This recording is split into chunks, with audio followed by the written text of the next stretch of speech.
Hey YouTube, Wheelchair21, and today's review is Godzilla vs. Space Godzilla and Godzilla vs. Destroyer. These were the last two of the Heisei Era, and at this time, Godzilla's son was also evolving with him in the new series. And it was trying to branch that the next line of Godzilla movies would maybe be about the son as an adult, because this also led to the death of Godzilla yet again.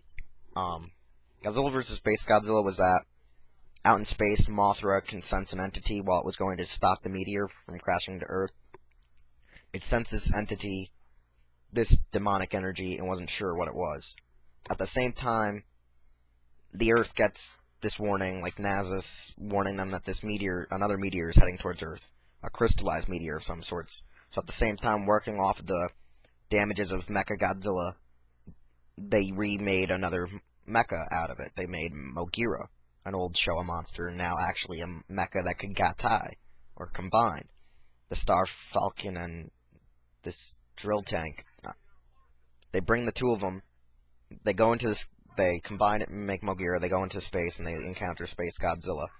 At the same time, on Earth, some of the MOGERA team is trying to trap Godzilla and kill it on this one island, where the baby lives. Godzilla arrives, Spacegodzilla shortly defeats MOGERA in space, and MOGERA has to go back to Earth. The Spacegodzilla baby and Godzilla fight, and the baby gets captured by Spacegodzilla's crystals, spires, and trapped. A deleted scene shows that Godzilla actually tried breaking out the baby, but could not, and Godzilla goes trudging off into the sea to await to destroy Spacegodzilla when it reappears. At the same time, the MOGERA team goes after Spacegodzilla again, and it ends up taking place in, crap. I don't remember the city. I just remember there was a shitload of spikes coming out of the ground, crystal spikes that Spacegodzilla used to gain more powers, and he just trashed both MOGERA and Godzilla when they joined forces because they realized that Spacegodzilla is a bigger enemy than Godzilla itself was. They also discovered at the same time Spacegodzilla was actually created because of Mothra going into space with Godzilla's cells and also merging with Biolante's DNA that floated up into space when it died. Bringing back yet again, Biolante wants to kill Godzilla, yet Godzilla's DNA merged with it, corrupting it even more, and turned it that this Space Godzilla wanted to corrupt and kill its own self again. And pretty much it ends with Godzilla just wrecking Space Godzilla with the Rodan powers, and goes and baby breaks out and saved on the island. The sequel movie Destroyer is that Godzilla is melting down. He's become this giant nuclear weapon, worse than he's ever been. And at the same time, they want to destroy him with something similar to the Oxygen Destroyer. They want to make another Oxygen Destroyer to defeat him. But they can't. They don't know how to. But ironically, the area that was tested where the Oxygen Destroyer was first used, it created these microorganisms that become the Destroyah, which are these crustacean creatures that soon start evolving. And technically, a lot believe that the main destroyer is just a legion of all these crab-like destroyers evolving into one another and merging to become this one entity. Because later on, Godzilla will fight the main destroyer, which kills the sun at one point. And Godzilla fights the main destroyer, and when it kills the, like at least thought it killed the main destroyer, a bunch of crustacean destroyers, versions appear and start climbing all over him, trying to attack him. Which means it was like a legion monster. They recombine, and Destroyer and Godzilla are kicking the crap out of each other while Godzilla is hitting its maximum meltdown point. Godzilla hits maximum meltdown while it's fighting Destroyer, and it defeats Destroyer with the help of the JSDF, the Japanese Special Defense Force. They get rid of Destroyer, and at meltdown, they just start blasting Godzilla with every freezer weapon they got, including the new Super X-3, which is ironic that it took 4 movies to bring back the Super X, where they're like, hey, the last 2 were failures, yet this one's a success. So, I don't know, I guess they were just tired of having all these mecha monsters that they tried with finally a regular tank weapon again.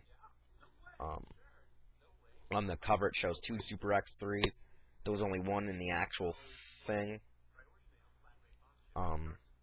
In deleted scenes, it shows that actually when Godzilla melted down, it melted down around Destroyer while they were fighting, and they just blasted them both, defeating them, but a lot of people thought that wasn't the right way to end it, so they rather have it that Godzilla, tragically ends by melting down and them just freezing him and, like, having that meltdown smoke and steam surrounding him, while at the same time, ironically, as you look down, like, through the smoke, you actually see that the baby absorbed some of the nuclear energy that you see Godzilla breathe life into him earlier on, and became a newer adult Godzilla leading up to that what-if scenario that was never fulfilled. And that's how it went down, and such. Other than that, there was the fact that at the very end they showed, like, a flashback of the original movie and some of the Heiseis in the original closing of the movie. You don't really get to see this on the Tristar release. They pretty much edited it out, so I really hope that there will be a DVD set released later on somewhere, so I can see this whole ending, because I only saw it once on Stars, where they actually released the whole edition, even though it was the Tristar release still. The DVD still hashes it. I don't know why they didn't do that. Yet on TV, they allowed the whole credits to run through.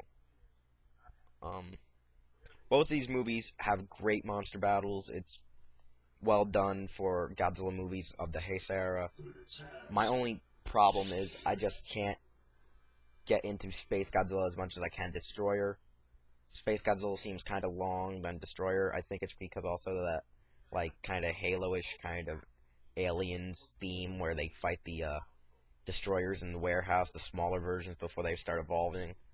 What really caught my attention, and also the ice weaponry, the freezing units that they used to melt down Godzilla.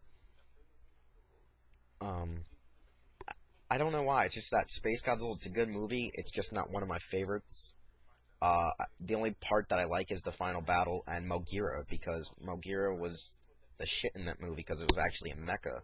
It was just an actual combining mecha. So that was one thing I really enjoyed about it, where in Destroyer it was just like he's fighting all these, like, monsters that could just climb up and overtake him, but at the same time I saw the movie when it finally came out, Power Rangers Lost Galaxy finale, I think, aired, and I saw the finale of that where all the Stingwingers climbed the top of the Megazords and then self-destructed. So that's one reason why I think I got into it a little more because of the Lost Galaxy finale at the same time as this aired. So I kind of thought one and the same, even though this was made before Ginga Man was made and Lost Galaxy. So that's all I can say for this DVD Spotlight review, and I don't know what's coming after these or before these, because I'm going to start shooting them out of order, or at least uploading them out of order. So, depending on what was uploaded before this, you're probably going to get either another anime, or straight to another Godzilla, or a day of rest, and then more movies recorded. I'm not too sure just yet. So, that's all I got for now, and I'll see you later.